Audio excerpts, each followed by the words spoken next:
Dabar gyvenam tokiais laikais, kur buvimas tobuliausia savo versija yra labai didelė mada. Visi nori tobulėti, stengtis, kas teoriškai yra gerai.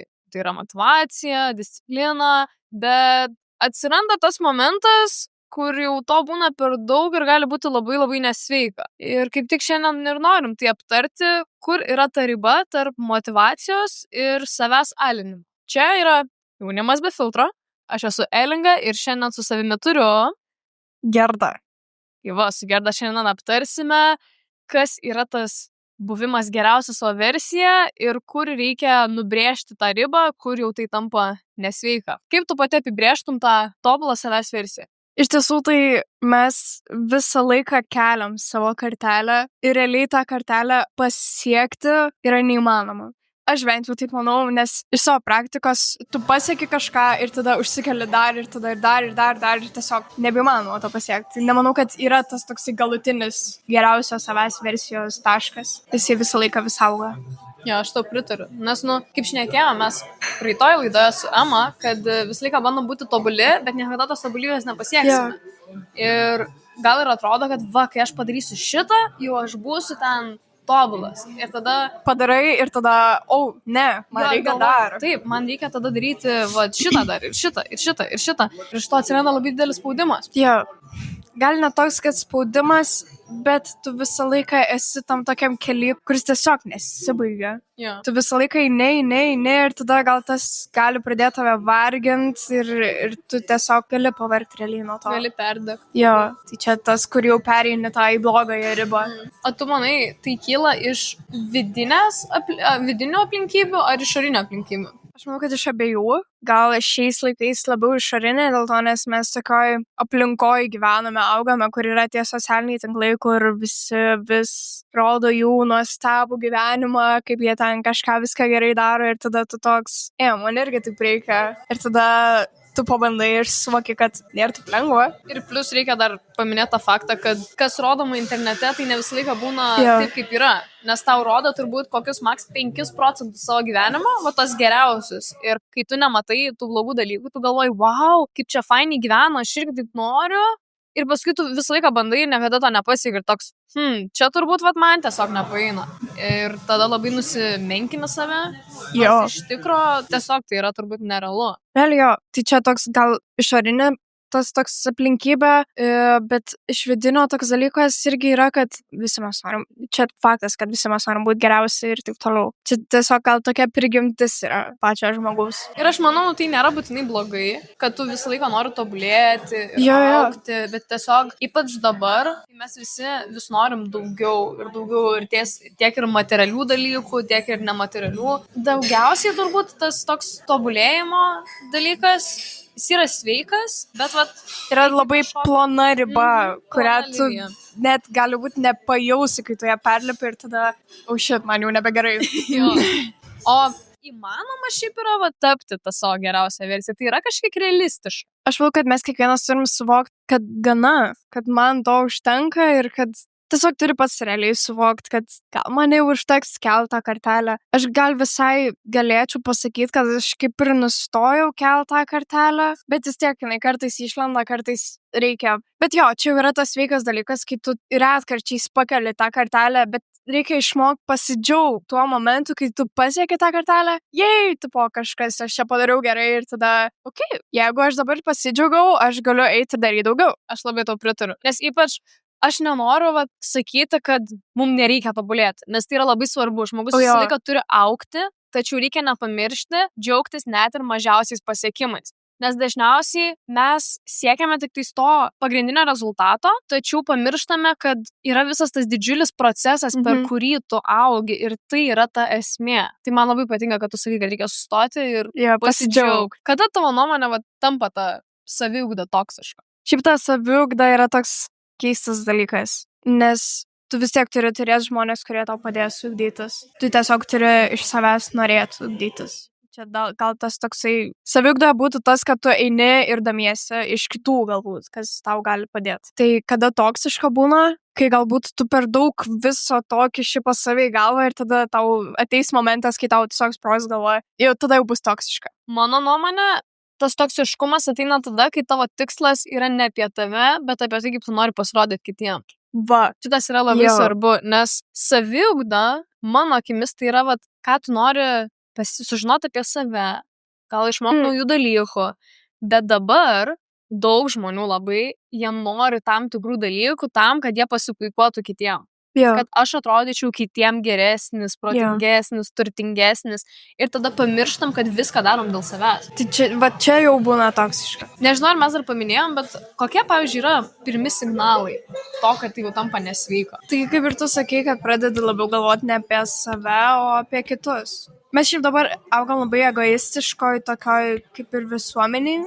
Visi galvoja realiai tik apie save. Ir tai yra iš vienos pusės visai gerai, bet ir visai negerai. Vis tiek tu turi suprasti, kad tu turi galvoti apie save, bet turi galvoti ir apie kitus, bet neturi galvoti apie kitus, kaip jie mato tave. Tu turi galvoti apie kitus, kaip galbūt jie šiandien jaučiasi, tu turi išmokti skaityti žmonės ir matyti, kokia jų šiandien nuotaika ir taip toliau. O ne kaip tu jiems atrodai. Gerai gal atrodau šiandien, aš biškai pasivėlus, ką aš žinau, kos man skirtumas. Man tai tu gerai atrodai šiandien, aš nežinau. Man gal tas, kai tu sakai, kad šiaip labai gyvename egoistiškai visuomeniai, tai man labai krenta į galvą tas main character sindromas. Taip.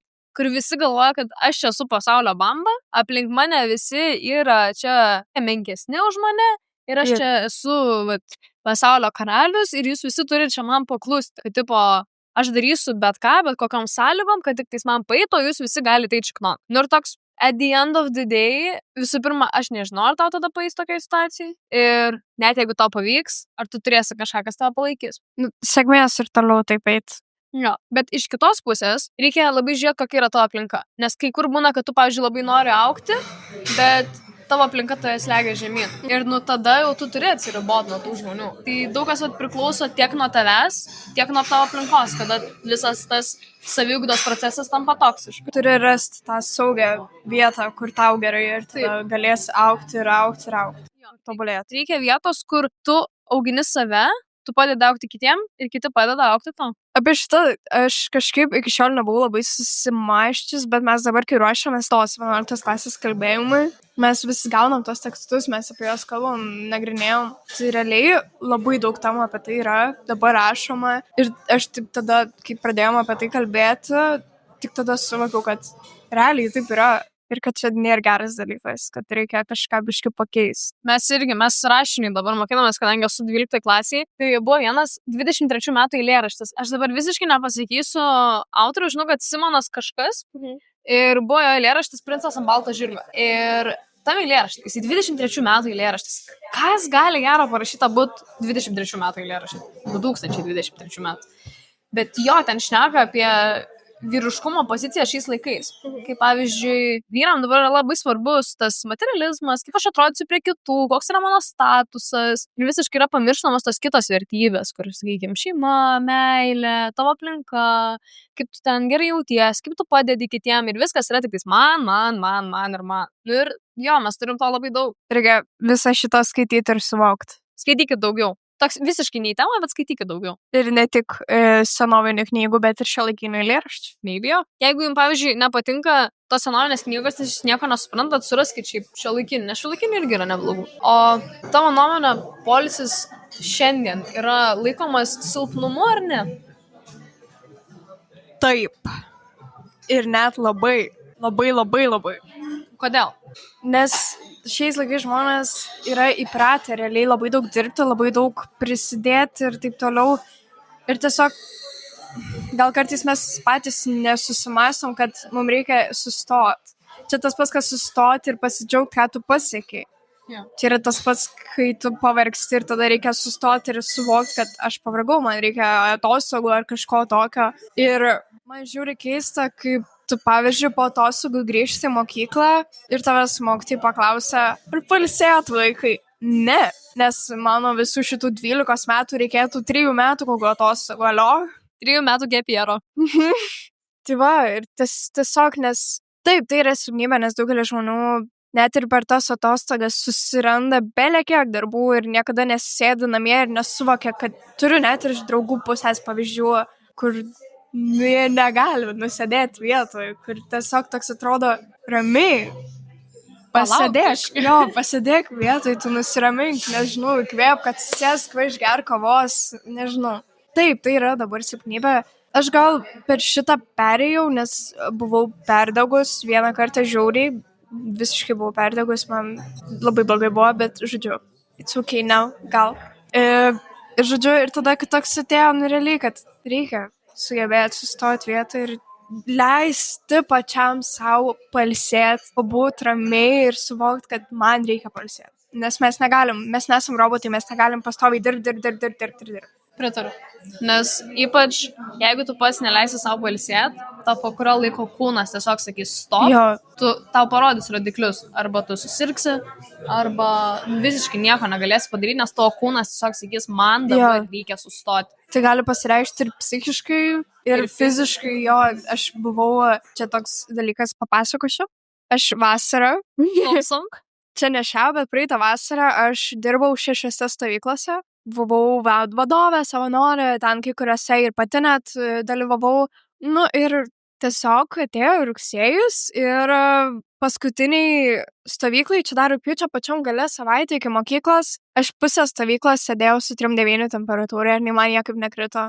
Ir tada 2 savaitės rugsėjį sėdėjau namie, praleidau pirmas 2 savaitės mokyklos, nes tiesiog kūnas pasidavė, nes aš neleidau savo pailsėti, dirbau, pastoju visą vasarą, aš namie buvau gal savaitę laiko per visą vasarą, per tos 3 mėnesius. Kūnas pasakė, alio Gerda, sustok ir pasėdėk ramiai.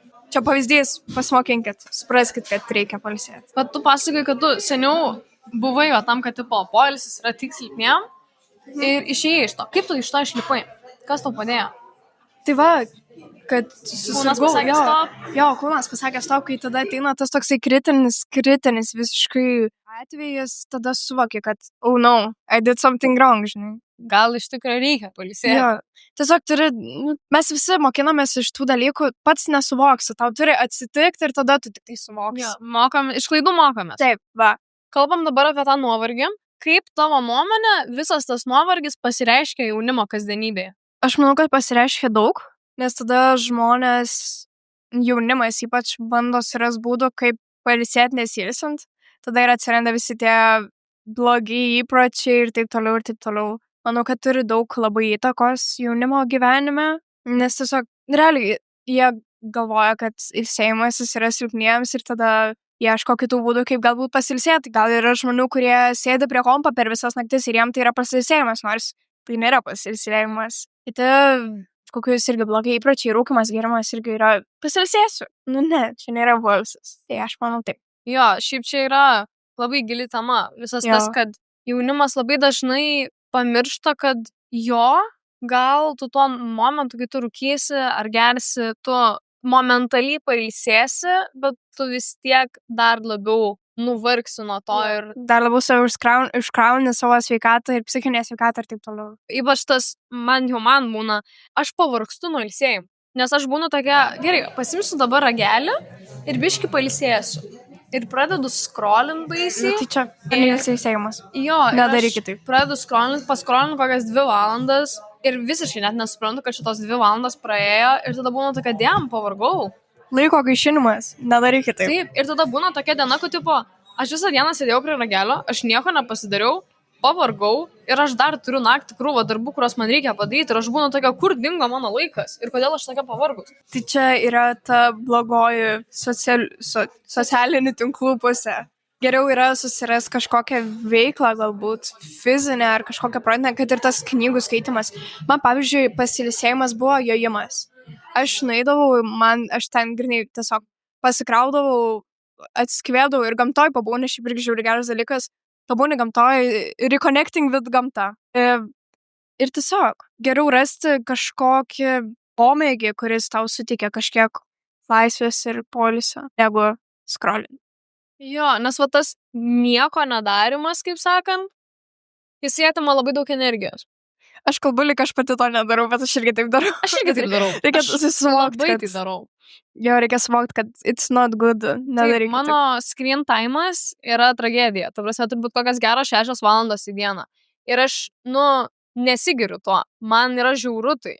Ir aš atrodo noriu kažką daryti dėl to ir bandau, bet man nepaeina. Jeigu pagauni save scrollinant, reikia būti tokiam Ką aš darau? Suskaičiuoju iki 3, išeinu iš to ragelio ir einu pasivaikščioti.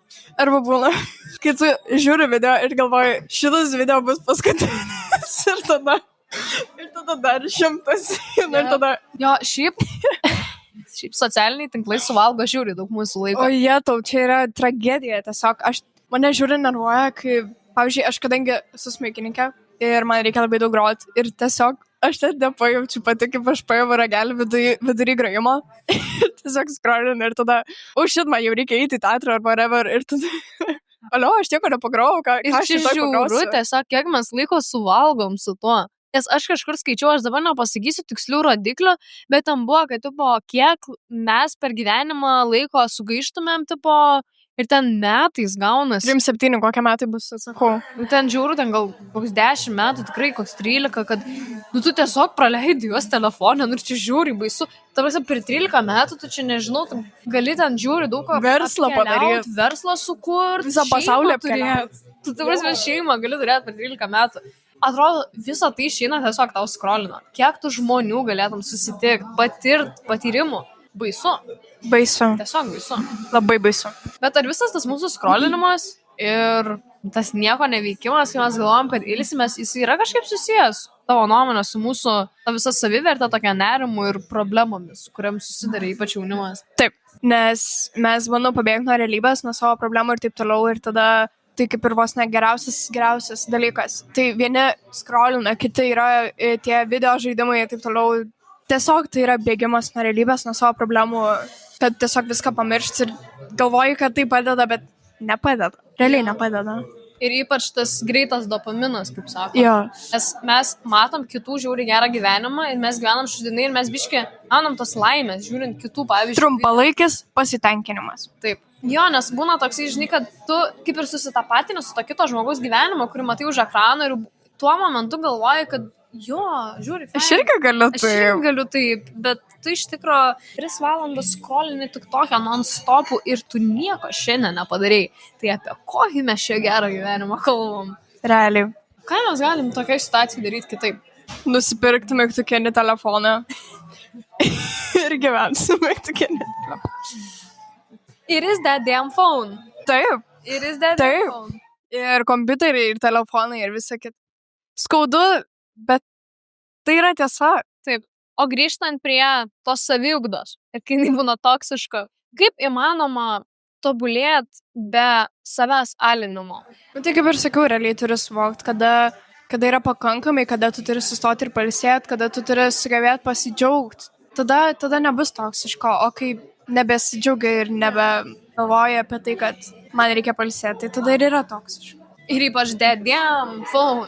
Vis dar sėdžiu prie to. Nes aš irgi manau, kad mes turim biškį pasvertą kartelę ir ką pamiršau paminėti pačioje pradžioje, bet aš manau, kad tai yra labai svarbu. Mes turim savo tobulėjimo planus dėliotis labai minimaliais žingsneliais. Taip. Nes kai mes užsikeliam, kad, sakykim, gerai, dabar aš nieko neturiu, bet po metų aš noriu turėti 1 milijoną. Ar aš kažką darysiu dėl to? Nelabai turbūt, nes tu neturi tada tikslaus plano. Jeigu tu turi tikslų planą, kaip tu gali per metus nukeliauti iki to, let's go, žiūri, fainai. Bet daugelis užsideda tuos tokius neįmanomus karteles, nepamatuojamus planus ir jie net neįsivaizduoja, kaip jie tai padarys, bet jie tiesiog nori. Ir tada būna to žiūri didelis nusivylimas, kad tu toks, šitą aš tą nepadariau. Bet ar tai buvo įmanoma padaryti? Tai yra labai svarbu savęs paklausti. Ir jeigu tu manai, kad tai įmanoma padaryti, kaip tu tai pasieksi? Ir turėtos tarpinius tikslus, potėmes tas visas, kaip tu tą tikslą nori pasiekti.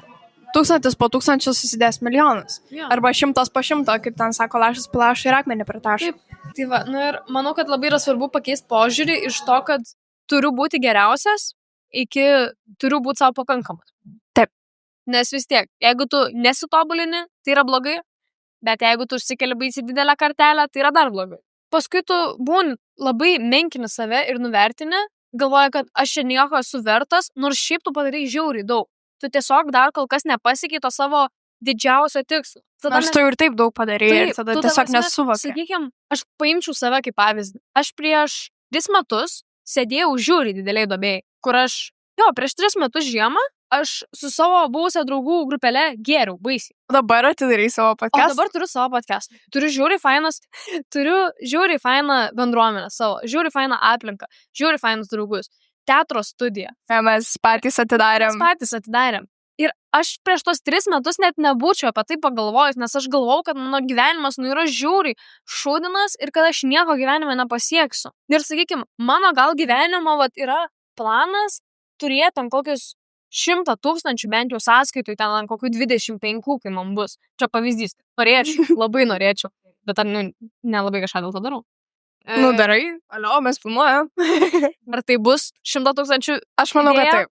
Mes pamatysim. Aš manau, kad taip. Bet ir aš galėčiau dabar sakyti, kad čia man su šitų podcastų nepaėjo per savaitę ten surinkti milijono ten followerių, žinai. Bet gerai, visų pirma, Lietuvoje milijoną čia pusę mūsų žmonių, čia tiesiog būtų nerealu. Ir visų antra, įsižiūrėjus palyginus su tuo, kaip aš seniau gyvenau, čia yra žiūriai didelė pažanga, iki kur aš esu dabar nuėjus. Aš nebijau rinkti žmonės, su kuriais kalbėti čia. Aš bandau daryti savo dalykus, gerai mokinuosi, bandau atidaryti savo kažkokį dalyką. Ir tiesiog, wow, ta prasme, iš trišalės perspektyvos pažiūrėjus, žmogus būtų toks idėjom, čia yra žiūri, milijoną verta idėja ir kelionė, apie kurią galima pasakoti. Bet aš, žinoma, galėčiau sėdėti ir sakyti, kad aš nieko nepadariau, aš nieko neverta ir panašiai. Nes surinkau milijoną. Nes aš neturiu dabar milijono ir mano gyvenimas yra šunio nuodego.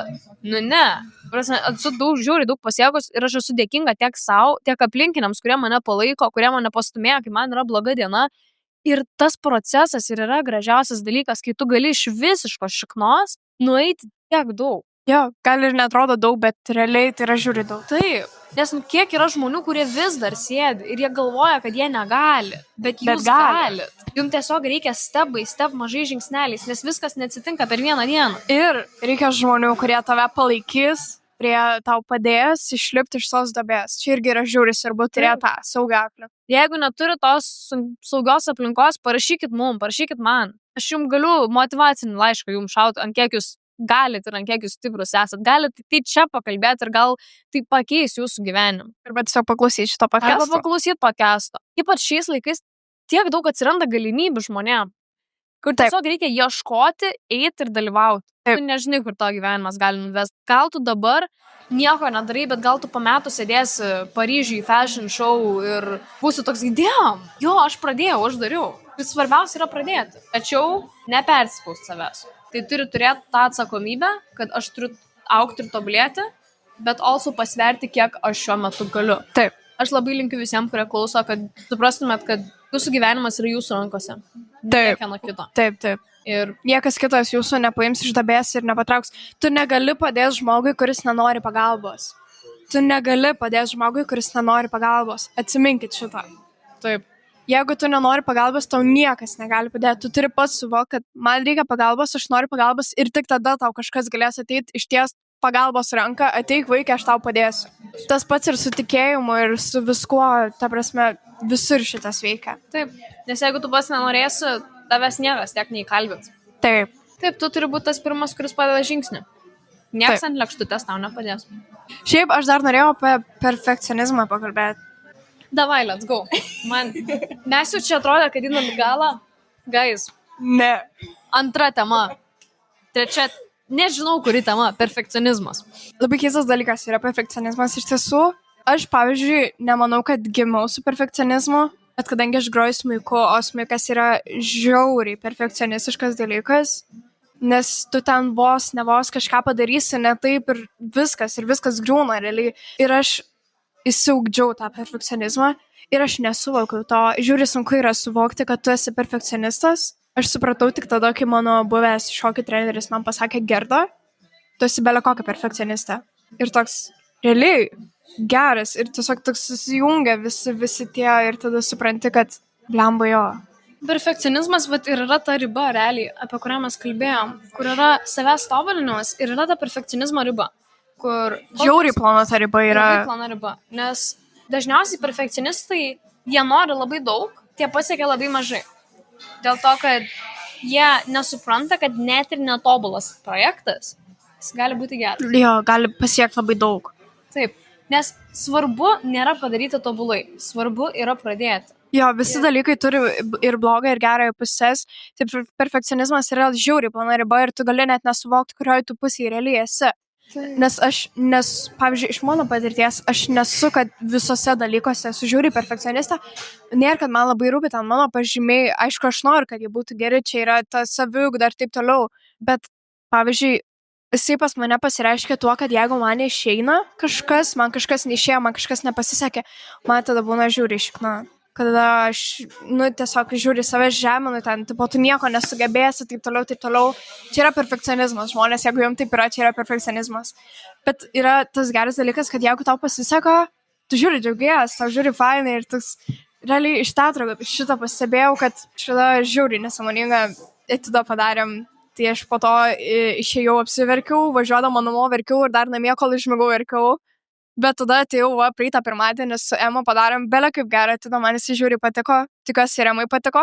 Ir tada žiūri džiugaus, manau, visiškai pasikeitė emocija po visos dienos, žiūri pavargus buvau, bet man pasisekė ir tada toks labai fainai. Tai čia yra tas ir gera, ir bloga pusė perfekcionizmo. Jo, ir ką reikia suvokti, kad nebus visą laiką gerai. Taip. Tu turėsi ir ups and downs bus. Ir aš noriu paliesti visiškai kitą pusę, visiškai nemeninę tą pusę, bet nebuvo nei viena, pavyzdžiui, verslo kompanija pastatyta iš karto tobulai. Nei vienas maketas, pirmas prototipas, jisai nebuvo tobulas. Tai tiesiog buvo prototipas, kuris pastumėjo juos link to savo geriausios versijos. Google'as garaže gimė. Alio, dabar kur mes visi naudojam Google'ą. Google'as, Amazon, taip. Visi tie dalykai, jie neturėjo to, ką jie turi dabar iš karto. Jie pabiški augo tais mažais žingsneliais ir tai yra labai gražu ir miela ir visi tą turėtų suvokti. Taip, ir aš net nemanau, kad jie tada, sakykime, kai garaže sėdėjo, galvojo, kad mes čia dabar visur būsim. Ir kiekvienas žmogus jį naudos. Tikrai negalvoja to. Prasme, gal tai atrodė baisiai nerealu, nes dar net nebuvo tokių sistemų, kad tu čia galėtum tą search barą padaryti, bet dabar. Čia yra dalykas, be kurio žmonės gyventi negali. O taip, skaitant ChatGPT dabar. Čia labai, perfekcionizmas yra tokia rimta tema, kad ir tai labai įeina į tą saviugdą, nes kai tu per daug perfekcionistiškai žiūri tai tampa labai nesveika. Ir sunku suvokti ir supras, kad tu esi perfekcionistas. Sakau, aš nesuvokiau tol, kol man kažkas kitas to nepasakė. Ir tada tai susivedė tie, tai žiūri sunku yra suvokti ir tada atskirti tas gerasias nuo blogųjų pusės. Jo, ir dar ne visą laiką tu gali priimti, kai tau žmogus sako, nes tau gali pasakyti, kad žiūrėk, tu, man atrodo, perfekcionistas ir tu bus tas ką, ne, jisai nusišneka, aš nieko nesuprantu. Taip. Jo, ir tai suvokti pačiam ir priimti, kad tu gali būti perfekcionistu, yra labai sunku taip pat, kaip ir sunku suvokti, kai tu kažką blogai padarai, kad tai nėra pasaulio pabaiga. Nes dažniausiai, kai žiūri susifeilinam, mes būnam tokia viskas, mano pasaulis griūva. Taip. Bet tai nėra pabaiga. Tai yra tiesiog vienas tavo kryžio taškas, nuo kurio tu pasimokysi iš savo klaidos. Bet tada kilsi dar aukščiau. Taip. Negu buvai, kilsi dar aukščiau. Tai koks yra vienas dalykas, kurį nori, kad žmonės išsineštų iš šito? Bet viskas bus gerai. Kad jeigu esi duobėj, kad tu turi supras, kad aš noriu iš čia išeiti ir tada atsiras ne vienas ir ne du žmonės, kurie tau ateis ir padės išties pagalbos ranką. Dar turiu suvokti, kad reikia pailsėti, reikia džiaugtis mažais dalykais. Žiūrėkit į ateitį, bet nepamirškit dabarties. O taip. Nes dabar tai yra šiaip, gal nesuvokėt, bet tai yra labai svarbu. Ir žinokit, kad bet koks sunkus darbas tikrai kažkada atsipirks. Kad ir kiek sunkiai dirbsit, jisai kažkada tikrai atsipirks. Taip. Ir nepersidirbkit. Leiskit savo pailsėti. Žodžiu, šiandien